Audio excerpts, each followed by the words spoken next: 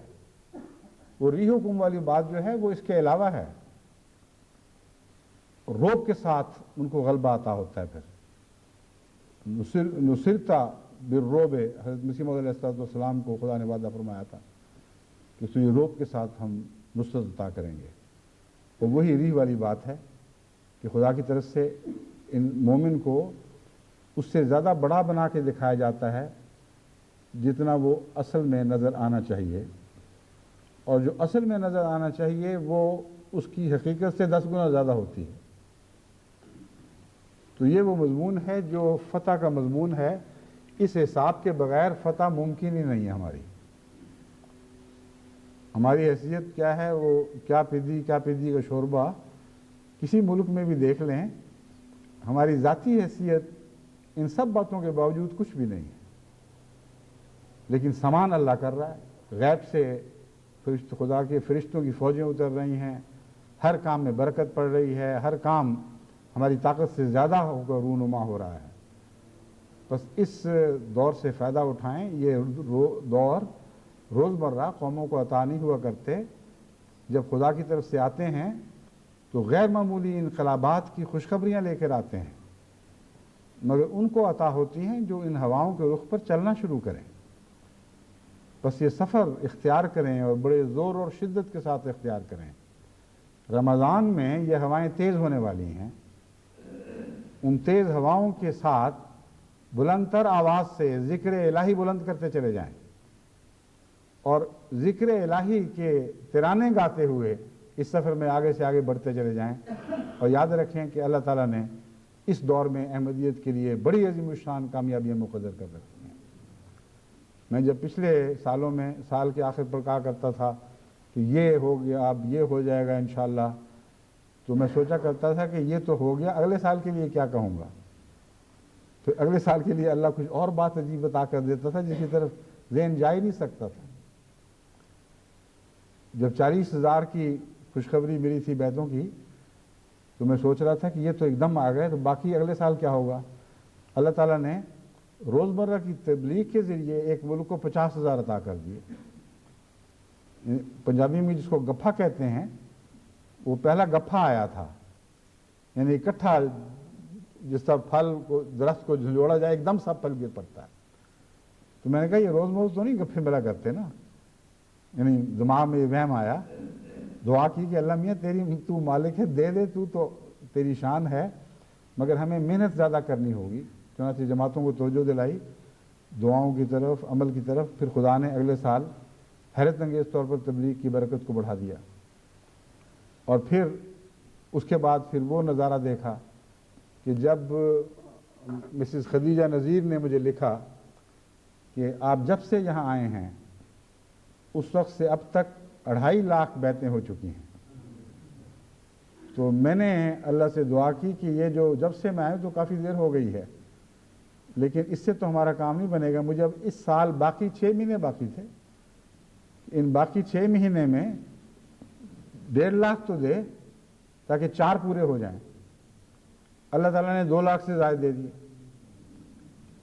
اور جب میں وہ اعلان کر رہا تھا تو میں سوچ رہا تھا اگلے سال کے لیے کیا کہوں گا. اب یہ سال آپ دیکھ لیں کہ خدا نے ایسی خوشخبریاں دی ہیں کہ میرے ذہن کی بلند ترین چھلانگ بھی وہاں نہیں پہنچ سکتی تھی.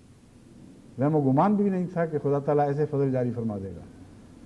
تو اللہ کی تقدیر جو کھل کر ہمارے سامنے آ چکی ہے، جو اپنے حسن سے دن بدن پردے اٹھا رہی ہے، ہر پردے کے پیچھے ایک زیادہ دلکش چہرہ ہمیں دکھائی دے رہا ہے. یہ ایک جاری ساری مضمون ہے. آپ کے لیے خدا جلوہ گر ہوا ہے، آپ پر خدا جلوہ گر ہوا ہے. اس حسن کے سے مسحور ہو جائیں، اپنے آپ کو اس حسن پر فدا اور فریفتہ کر دیں. اب عاشقی کا دور ہے، اب منطقوں کے دور ختم ہو چکے ہیں. اب تو شاق ہی ہیں جو دنیا میں انقلاب برپا کریں گے. بس ذکر الہی بلند کرتے ہوئے، جس طرح حضرت اقدس محمد مصطفیٰ جنگوں کی حالتوں میں عین اس وقت جب چاروں طرف سے بظاہر موت حملہ آور ہو رہی ہوتی تھی، آپ اللہ کے ذکر سے زندگی پایا کرتے تھے. جو ظاہری طور پر زندہ رہتے تھے وہ مزید زندگی پا جاتے تھے، اور جو ظاہری طور پر مرتے تھے وہ بھی ہمیشہ کی زندگی پا جایا کرتے تھے. بس جن کے مقدر میں زندگی میں بھی زندگی ہو اور موت میں بھی زندگی ہو، ان کو کیا ڈر ہے؟ بس دندناتے ہوئے خدا کے زندہ شیروں کی طرح آگے بڑھو. یہ دنیا تمہارے لیے مسخر کر دی گئی.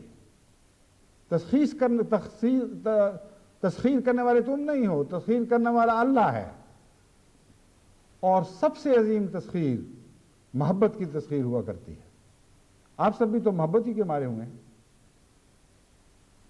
یہاں پچھلے دنوں ایک جب مجلس مشاعرہ عبید اللہ علیم کے ساتھ ایک شام ہمارے ٹیلی ویژن پر پیش کی جا رہی تھی، تو اس میں ہمارے بہت سے کارکن، جو نوجوان بچے بچیاں، سب اکٹھے ہو کر اس کو سننے کے لیے ذرا تھوڑی دیر کے لیے کام چھوڑ کر متوجہ ہو گئے. ان کا ایک شعر تھا، کچھ عشق تھا کچھ مجبوری تھی، یوں میں نے جیون ہار دیا. تو کسی کارکن نے کہا، یہاں کتنی سچی بات ہے. ہم جو یہاں بیٹھے ہوئے ہیں سارے دنیا کی لذتیں چھوڑ کر، کام چھوڑ کر، اپنی پڑھائیاں چھوڑ کر یہاں آ گئے، تو ہے کیا؟ کچھ عشق ہے کچھ مجبوری ہے. عشق ہے اللہ تعالیٰ کی ذات سے، اور مجبوری یہ ہے کہ جب یہ عشق آ جائے تو پھر وہ مجبوری بن جایا کرتا ہے. بس آپ عشق کے دور میں داخل ہیں اور وہی نمونے دکھائیں جو شاہ کے نمونے ہوا کرتے ہیں، کہ دشمن بھی اسی طرح کہے عشق محمد الربا، کہ محمد نہیں تو محمد کے غلام اپنے رب پر عاشق ہو گئے ہیں. اور جب خدا کے بندے خدا پر عاشق ہو جائیں تو خدا کی قسم، خدا کی محبت ہے جو کل عالم کو تسخیر کر دیا کرتی ہے. بس اس تسخیر کے لیے آگے بڑھو اور ذکر الہی کو بلند کرتے ہوئے آگے بڑھو، خدا کی محبت کے گیت گاتے ہوئے آگے بڑھو. اللہ تمہارے ساتھ ہو، اللہ ہمارے ساتھ ہو.